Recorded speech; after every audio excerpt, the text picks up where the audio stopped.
அனைவருக்கும் வணக்கம்.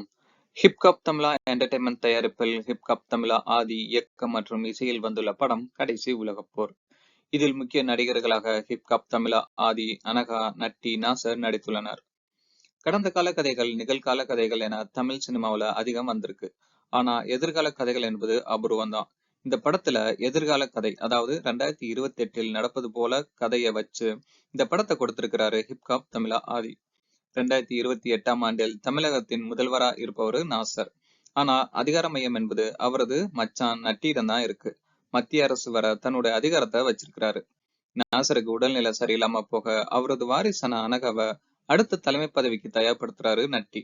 இதனிடையே ஐநா சபைக்கு எதிராக ரிபப்ளிக் என்ற அமைப்பை சில நாடுகள் உருவாக்குது. அவர்கள் அதிகாரத்தின் கீழ் இந்தியாவையும் கொண்டு வர தாக்குதலுக்கு வராங்க. ஆதியை சந்திக்கும் அனகா அவர் மீது காதல் கொள்றாங்க.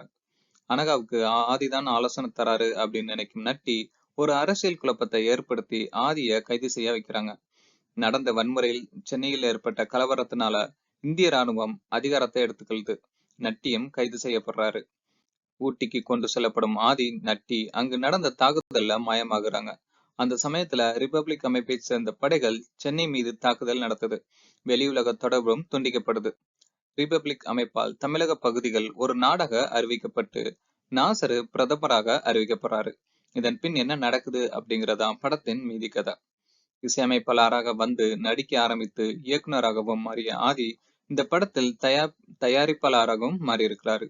அவரே தயாரிப்பாளர் என்பதனால ஒரு அறிவியல் பூர்வ எதிர்கால கதைய பட்ஜெட் படமா எடுத்திருக்காரு போல இருக்கு. கல்லூரி மாணவர் தோற்றத்தில் தான் இருக்கிறாரு. வனப்பகுதியில் அலுவலகரா இருக்கிறாரு. ஆனா அவர் ஐநா சபையின் தீவிரவாத எதிர்ப்பு படையில் பயிற்சி வழங்கியவர் அப்படின்னு வசனங்களின் ஊடாக ஒரு பிளாஷ்பேக் சொல்றாங்க. முதலில் காதல் நாயகனாக இருப்பவரு இடைவெளிக்கு பிறகு ஆக்ஷன் அவதாரம் எடுக்கிறாரு. ரிபப்ளிக் அமைப்பின் இராணுவத்தை சில துணையுடன் தலைமையேற்று நடத்தி வெற்றி பெற தொடுகிறாரு. தன் புகழ்பாட சில காட்சிகளையும் வசனையும் சேர்த்துக் கொள்றாரு.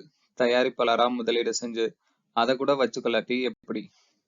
ஆதியின் காதலியாக முதல்வர், நாசரின் மகளாக அனகா. மாடர்ன் டிரெஸ்ஸில் காதலியாகவும் புடவையில் முதல்வரின் மகளாகவும் மாறி மாறி வராரு. மக்களுக்கு ஏதாவது செஞ்சே ஆகணும் அப்படின்னு சண்டை போடுறாரு. தான் ஒரு கிங் மேக்கர் அப்படின்னு சொல்லிக்கொண்டு தான் செய்வத பேசி பேசியே புரிய வைக்கிறாரு நட்டி. பின்னணி குரலில் ஒரு பக்கம் கதையின் போக்க அவர் சொல்லி புரிய வைப்பது போதான்னு அவரது கதாபாத்திரம் மூலமாகவும் பேசி தள்ளுறாரு. நாசர், முனிஸ்காந்த், ஹரிஸ் உத்தமன், கல்யாண், அழகம் பெருமாள், ஷாரா என மற்ற கதாபாத்திர நடிகர்களுக்கும் ஆங்காங்கே கொஞ்சம் முக்கியத்துவம் தரப்பட்டிருக்கு. ஆதியின் வழக்கமான பாடல்கள் ஆங்காங்கே வந்து போகுது. ஒளிப்பதிவு ஓகே ரகம்தான். டிஐ சரியாக செய்யவில்லை போல. நம்ம பார்த்த மல்டிபிளெக்ஸ் தியேட்டர்லயே பல காட்சிகள் டல் அடிக்குது. எடிட்டருக்கு தான் நிறைய வேலை. படத்தின் ஆரம்பம் முதல் கடைசி வர கதை கதையாக அடுக்கி கொண்டே போறாங்க. ஒன்றை புரிஞ்சுக்கிட்டு அடுத்த கதைக்குள் நுழைந்தால் அடுத்து ரெடியா மற்றொரு கதைய சொல்ல ஆரம்பிக்கிறாங்க. இப்படி கிளைமேக்ஸ் வர புதிதா கிளை கதைகளை போய் நாம் ரசித்து முடிவதற்குள் 3ஆம் உலக போய் வந்தாலும் வந்துடும். விபரீதமான கற்பனை செய்ததெல்லாம் சரிதான். ஆனா அதை தெளிவாக, அழுத்தமாக, பிரம்மாண்டமா சொல்லியிருந்தா ரசிச்சிருக்கலாம். நன்றி. இது போன்ற வீடியோக்களுக்கு சப்ஸ்கிரைப் செய்யவும்.